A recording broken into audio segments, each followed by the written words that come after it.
Today we're here to ask and answer one simple question. Which is the better exercise, rowing or running? For those new to the channel, I'm Austin with Training Tall, and you probably can't tell on camera, but I am 6'8".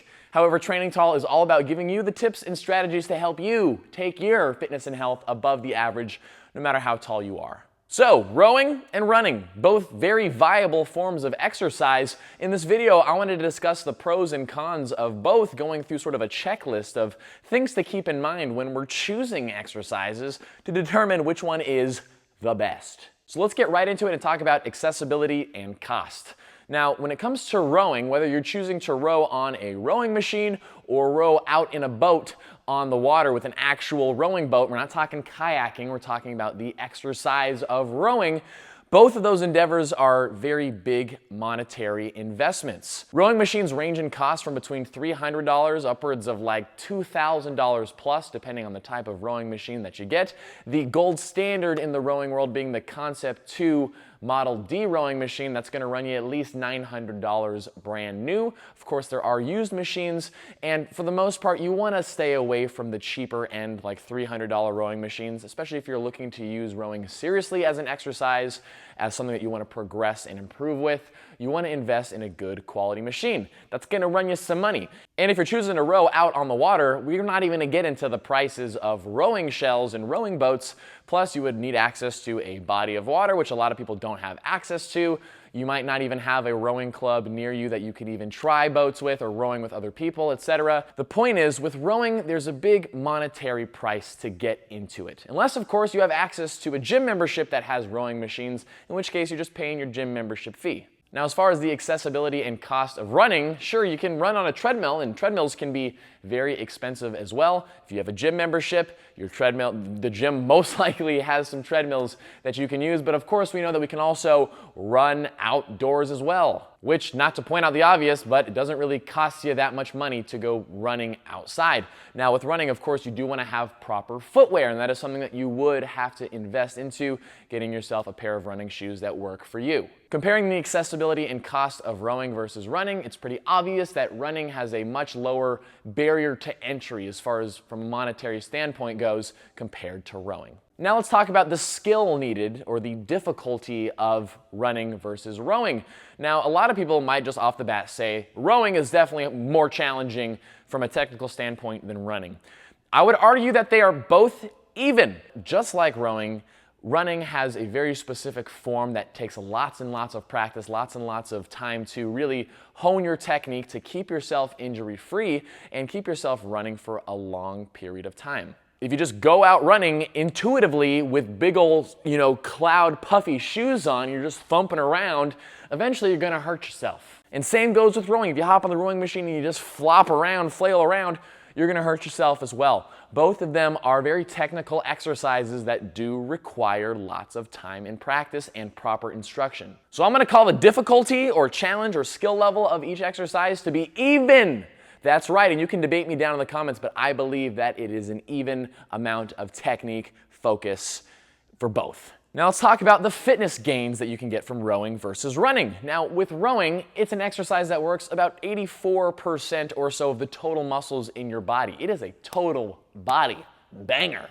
And because rowing is a resistance-based exercise, depending on the style of rowing workouts that you do, you're not only building cardiovascular endurance, but you will build some muscle tone, some musculature from, going hard on rowing strokes and certain rowing workouts. Now, compared to running, you're primarily just working your lower body. Yes, your upper body is involved. I'm not saying that it's not involved and you're not just running like this, but comparative to rowing, rowing is working more of the muscles in your body than running is. And I can't say that running won't help you develop musculature as well, especially if you're doing sprints. That's going to help you add some musculature and some power ability to your body's ability. But if we're considering long duration running versus long duration rowing, rowing is definitely going to take the cake as far as burning more calories and getting more musculature involved. So as far as fitness gains go, you're most likely going to make more overall fitness gains from an endurance and a power standpoint from rowing than you would from running. Now, what about the impact on your body and the longevity of the exercise? Now, with rowing, it's a well-known fact that rowing is sort of a lifelong sport, a lifelong exercise. One of the obvious benefits of it is that it is a no-impact exercise. Comparing that, of course, to running, which is an extremely impactful exercise on the body. And especially, I might have a little bit of a bias here, but the bigger and taller individuals, the more weight that you carry on your body, the more impactful running becomes. And as you improve your cardiovascular fitness, as your ability to run faster improves, that's even putting more wear and tear on your body as you run faster. And while some people can run for decades and decades and decades, it's pretty clear and obvious that running is a much more impactful exercise on the body than rowing is. Not to say that you can't get injured when rowing, because lower back injuries happen all the time, especially if you don't have proper form, but rowing being such a dynamic motion that's using so many muscle groups in your body, and it's a very repetitive motion, but so is running, I guess, injuries tend to happen with rowing as well. But generally speaking, it's less impactful, and therefore you can row for longer durations. And you can even look at the top level athletes in each sport. Top level rowers can put in 30,000 meters plus on the daily. Just due to the less impactful nature of it, it allows you to just rack up the miles, rack up the meters, a lot more than running allows you to do. And I just want to reiterate that this is relatively speaking for the average person. Of course, there are exceptions out there. There are runners that put in tens of miles every single day. But the point is, for the most part, for the average person, you're going to be able to put in a lot more work on the rower than you will on the run. So let's go through a quick final analysis on rowing and running, and then we can come to our final verdict. When we take a look at the rower, we know that the accessibility and the cost of rowing, there's a bit of a barrier to entry there. You're going to want to invest a significant amount of money in either a good rowing machine or into a rowing club if rowing is an exercise that you're planning to do often. As far as the difficulty and challenge of rowing goes, yes, it is a technical exercise. There is a lot of technique involved, and it takes a lot of practice.